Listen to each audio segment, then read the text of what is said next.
অনেকে বলে যে শাকিব খানের সিনেমা রিকশাওয়ালারা দেখে বা গার্মেন্টসের কর্মীরা দেখে, কিন্তু তারাও তো মানুষ। আমি আসলে সাকিব খানের ভক্ত না, বাট মুভি দেখে আমি ভক্ত হয়েছি। সাকিব খানের মুভিতে তো সবসময় রোমান্টিকতা থাকে, তো আমি মুভি দেখে আর বলি যে দেখো সাকিব খানের মতো তো হতে পারবা না। আর ওরকম লুকও করতে বলছি আমি, যে ভবিষ্যতে এরকম লুক করলে ভাল লাগবে। ওর লুকটা আমার অনেক ভাল লাগছে। অনেকে বলে যে শাকিব খানের সিনেমা রিকশাওয়ালারা দেখে বা গার্মেন্টসের কর্মীরা দেখে, কিন্তু তারাও তো মানুষ।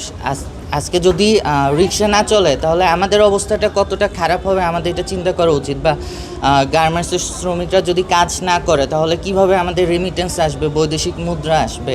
তো এই মানুষগুলোর কথা ভেবেও তো আমাদের সম্মানটা রাখা উচিত। আর শাকিব খান এখন আর কোনো একটা নির্দিষ্ট গণ্ডির মধ্যে নাই, সে সবার নায়কই হয়ে গেছে।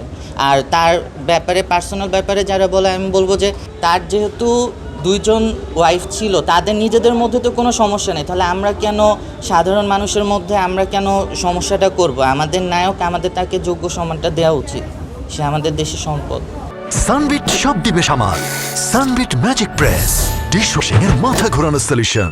না, সেভাবে করে ফলো করা হয় না। আর শাকিব খান আসলে ছোটোবেলা থেকে আমার পছন্দের নায়ক ছিল না, কিন্তু তার অভিনয়ের প্রশংসা না করে কোনো উপায় নেই। যখন ভালো কোনো কাজ হবে আমি মনে করি সেটার অবশ্যই প্রশংসা করতে হবে। সেটাকে অ্যাপ্রিসিয়েট না করলে সেটা আরও দেশের জন্য ক্ষতি, সিনেমা ইন্ডাস্ট্রির জন্য ক্ষতি। আমার মনে হয় যে সবাই এভাবে করে যদি আমরা নায়কদেরকে অ্যাপ্রিসিয়েট করি, নায়িকাদের অ্যাপ্রিসিয়েট করি এবং ভালো কোনো বাংলা সিনেমা হলে যদি অ্যাপ্রিসিয়েট করে, আমাদের দেশের সিনেমা অনেক এগিয়ে যাবে।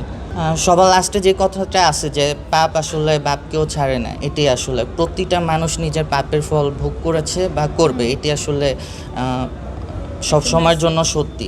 প্রিয়তমাটা বেশি ইমোশনাল ছিল, আর বরবাদের লাস্ট মোমেন্টটা অনেক ইমোশনাল ছিল। সাকিব খানের মুভিতে তো সবসময় রোমান্টিকতা থাকে, তো আমি মুভি দেখে আর বলি যে দেখো সাকিব খানের মতো তো হতে পারবা না। আর ওরকম লুকও করতে বলছি আমি, যে ভবিষ্যতে এরকম লুক করলে ভাল লাগবে। ওর লুকটা আমার অনেক ভাল লাগছে। আমি আসলে সাকিব খানের ভক্ত না, বাট মুভি দেখে আমি ভক্ত হয়েছি। না, শাকিব খানের সিনেমা যেগুলো হচ্ছে এখন, সেটা আসলে অন্য একটা লেভেলে চলে গেছে। আর যখনই ভালো কোনো কাজ হয় সেটাকে আমি যেটা বলি অ্যাপ্রিসিয়েট করতে, তো আমার ওয়াইফ যখন বলে আমি দেখা যাচ্ছে আরও বেশি এক্সাইটেড থাকি তার মুভি দেখার জন্য।